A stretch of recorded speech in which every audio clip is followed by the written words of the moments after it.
Okay, well, I was born in 1931, August the 9th. On Bridge Street? In Bridge Street, Westport.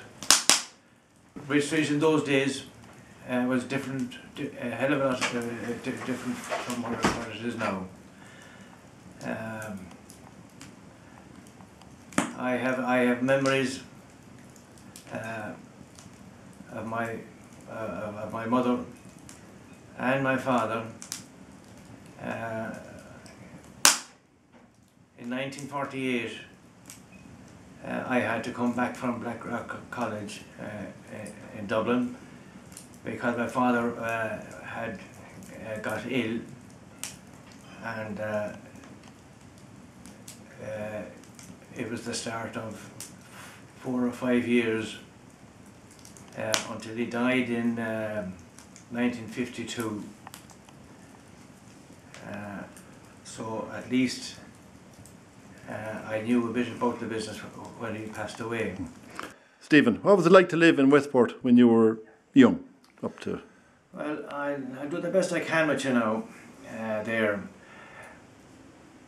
Bridge Street was the main street in this town.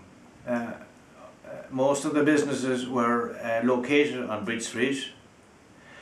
However, that's not to say that there weren't good businesses in other parts of town. Of course there were. Bridge Street on Thursday, which was the market day, was alive with horses and carts. Very few motor cars in Westport in those days. The farming community of this town came into where the Hastings garage is now. Beside there, they had a mart every day, every Thursday there, and Bridge Street would be clogged with horses. We had a side entrance to our yard, and we had facilities for 7 or 8 horses in the yard. Dan McGing's had the same facility. And what were they selling? What they would be selling a product. They would be selling pig, vegetables, potatoes, and livestock. However, the livestock thing was the fair day around. The biggest fair day of the year was November Day, the first day of November, and you take as much money then in the shops in those days as you would in a week of normal trading besides. Bridge Street was not the same as it is today. We had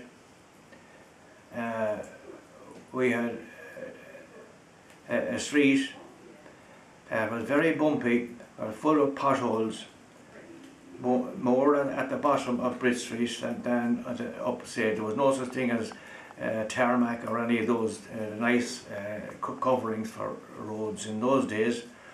There was no electric light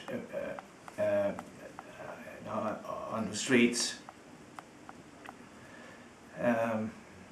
That's in the 1940s now, is it? That'll be in the 1940s. Yeah, 40s, yeah. See, I think the fact that the war was just over, the Second World War was just finished in 1945, and then there was a hangover in development for quite a while after that. So there was no tidy towns that time? It would be impossible to have tidy towns in those days, because standards weren't up to scratch. Certainly in my younger days, Westport, and I suppose particularly Brigín, because I lived there for quite a while, all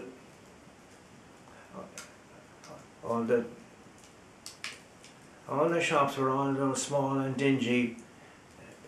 The road outside wasn't great. There was no motor cars, more horses than cars. You had families then in every house, not like today. And I think myself there are only one or two families in situ by comparison with the 1950s. Hugh O'Malley is living in Dominic.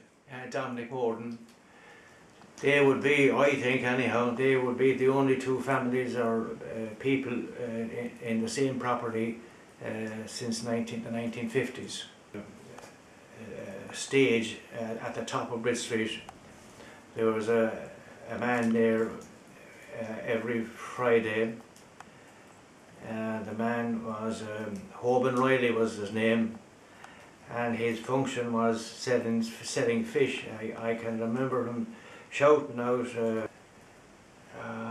alive, fresh herons, alive with their eyes open. Now, Stephen, where did you go to school? What schools did you go to? I went to the convent in Westport. Sister Dominic, I remember. I went down to the Christian Brothers School, where Dunn Stores are now, and I went to Blackrock College in Dublin for 3 years, and that finished my education. You had to come home then, Yes. get involved in the business. Yeah. What was going to school like that time? National school. What was it like? Can you remember? National schools were.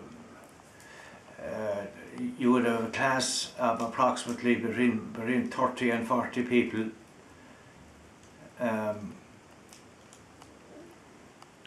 Were they strict? Pardon? Were they strict? Well, it depends on the teacher. We had an uncle of mine, Jimmy Hughes. He was a national teacher there in the Christian Brothers school, and there was also, I remember Brother Helian. He was a lovely man,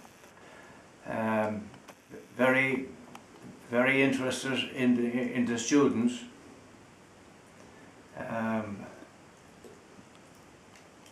And I think everybody who went to school under his tutelage will remember him for a long time. Were there corporal punishment that time? Well, corporal, I'll tell you, the punishment in those days in school for a transgressor would be a belt of leather across the head, or on the palm of your hands, or some other part of your anatomy. And how did people take it? Some people took it just by the way. Other people, I suppose, my memory is very short on this now. Other people just took it as it came. Yeah. Was it done frequently? A leather, in my memory, was part and parcel of the equipment of a school teacher in those days. And did people resent it afterwards? Well, maybe they did. I was often slapped myself, so like, it didn't bother me. Didn't bother you? No. Like you didn't resent them or No. develop a hatred towards them or... No. Was there a good education system that time?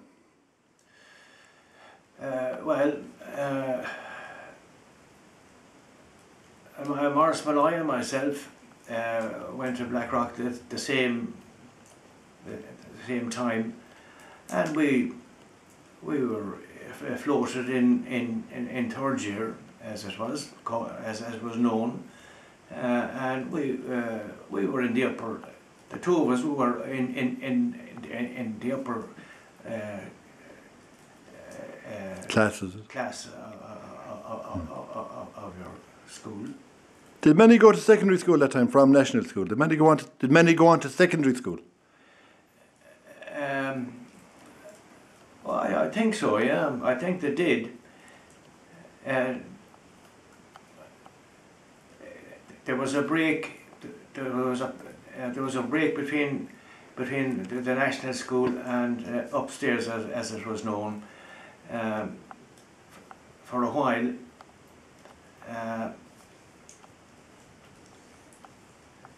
But no, I'd say the greater majority of people leaving sixth class, as it was known, to go into upstairs,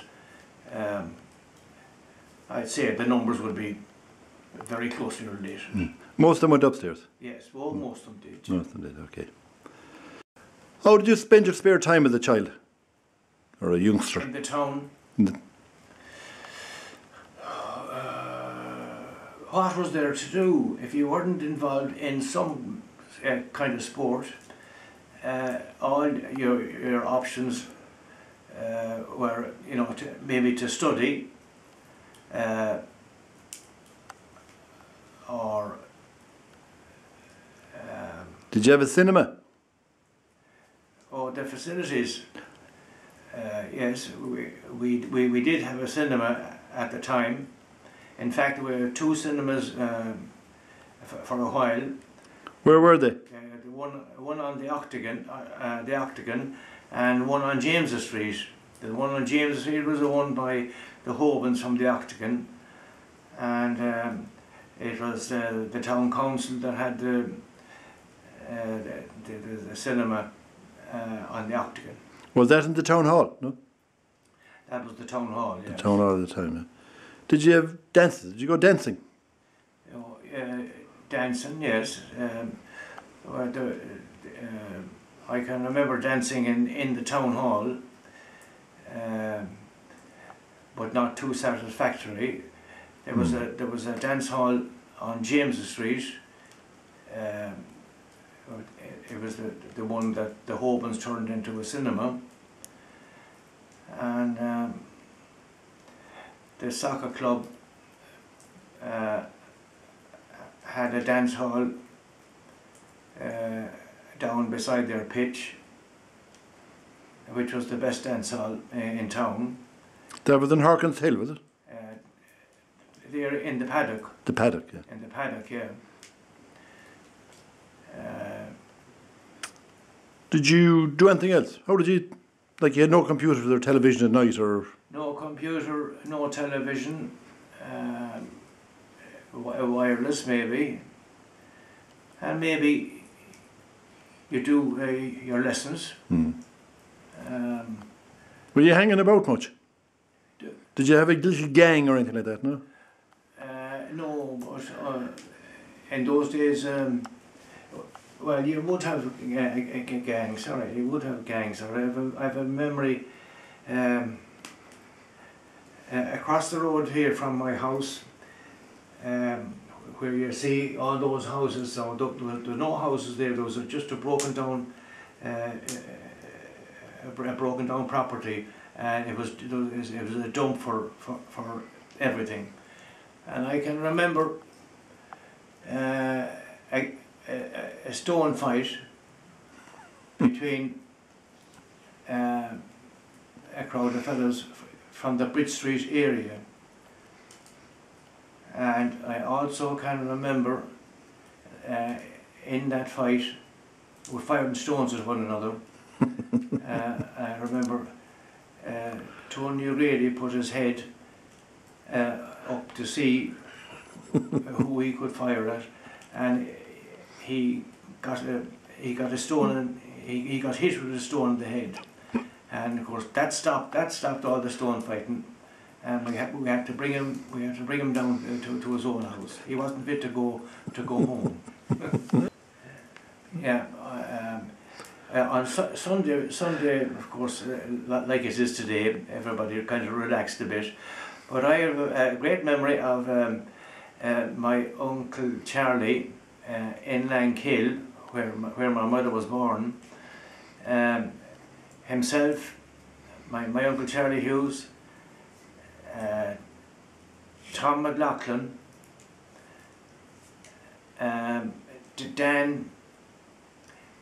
Dan something, I forget it. He was working for the Land Commission, and these guys all had shotguns.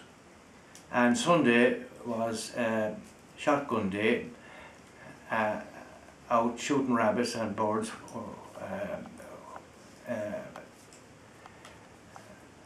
I remember.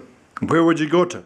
Well, as I say, from Lankill, which is 4 miles outside of the town, we would walk for 4 or 5 or 6 hours in all directions, looking for game, for snipe and for rabbits and hares and curlews and other birds.